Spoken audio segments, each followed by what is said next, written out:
যে আমরা যখন এগুলো মাপি কোটাগুলো, আমি একটা ভিডিওতে বলেছিলাম যে কোটাটা মেজারমেন্ট করতে অনেক স্ত্রীকে, তো অনেকে পারেনি। তো আজকে আমি বলবো যে এটা কি করে কোটাগুলো মেজারমেন্ট করে, আমার পয়েন্ট কত দিলে কি হয়, 1 ইঞ্চি সমান কত পয়েন্ট, এগুলো বলবো। তো ভিডিওটা সম্পূর্ণ দেখবে তবে বুঝতে পারবে। তো প্রথমে কথা হচ্ছে, আমি বলেছিলাম এটা পুরোপুরি ছিল 22 ইঞ্চি 700, ঠিক আছে। সুত এটা ছিল মানে 8 সুতে 1 ইঞ্চি, তো 7 সুত ছিল। আর এভাবে ছিল পুরোপুরি 17, ঠিক আছে। তো আমাকে এটা কি করে আমি ক্যালকুলেশন করবো, এটা পুরোটা বলবো। প্রথমে আমাকে ভাবতে হবে যে 1 ইঞ্চি সমান কত পয়েন্ট। 1 ইঞ্চি সমান 1 দিলে কিন্তু হবে না, 2 ইঞ্চি সমান 2 দিলে কিন্তু হবে না, ঠিক আছে। এগুলো পয়েন্ট বের করতে হয়। তো 1 ইঞ্চি সমান হচ্ছে 8, 2 ইঞ্চি সমান 16, 3 ইঞ্চি সমান 25। তো 3 8 24 হওয়ার কথা, 25 কেন হচ্ছে? 25 এটার কারণ হচ্ছে যে 12 ইঞ্চি সমান 100। তো আমি যদি 4 ভাগে ভাগ করি তবে এটা কিন্তু 24 হচ্ছে না, 25 হচ্ছে। যেহেতু 100, 12তে 100, 25 হচ্ছে না।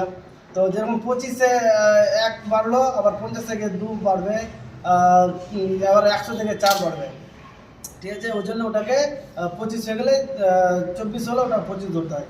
আর 1 সমান 8, যেহেতু একই, ওটা 0.00 ওটা ধরা যায় না, ওটা হচ্ছে একই। তো আমাকে প্রথমে এটা দেখতে হবে যে এটা কত ছিল, 22 ইঞ্চি 700, ঠিক আছে। তো একটা খুব সহজ, যে আমার হয়তো অনেকে ভাববে যে 8 সমান কত, 9 সমান কত, এটাকে একটা খুব সহজ হিসাবে হিসাব করা যায়।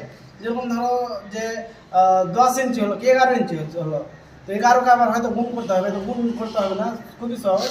যেরকম 11 ইঞ্চি হলো, তো 11 দিলে তারপরে ভাঁজক দিলে, যেহেতু 12তে ভাগ, 12তে ফিট, তো সমান 12 দিয়ে দিলে 91 হয়ে গেল। মানে এরকমভাবে হিসাব করলে খুবই সহজ, ঠিক আছে। তো আমার কথা হচ্ছিল 10, এটা 10কে আমি যদি 12তে ভাগ করি তো 83 হলো, 83 হলো। আর আমার এদিকে 700 তার আছে, যেহেতু 8 ইঞ্চিতে 1 ইঞ্চিতে 800, তো যেহেতু আমার 7 ছিল, আমাকে 7ই ধরতে হবে। এখানে যদি আমি প্লাস করি 7, তো কত হলো, 83 হয়ে গেল। 83 আর 7 90 হলো, হ্যাঁ। তো আমাকে দিতে হবে 1.90, ঠিক আছে, গুণিত, যেহেতু এখানে ছিল কত 17, তার মানে 5 আসছে। তো 5 সমান কত, 41, 5 সমান 41, তার মানে 1 পয়েন্ট আমাকে 41 দিতে হবে।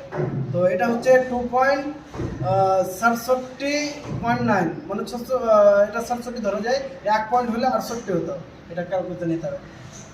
তো এইটা হচ্ছে একবারে নিখুঁত মাপ, ঠিক আছে।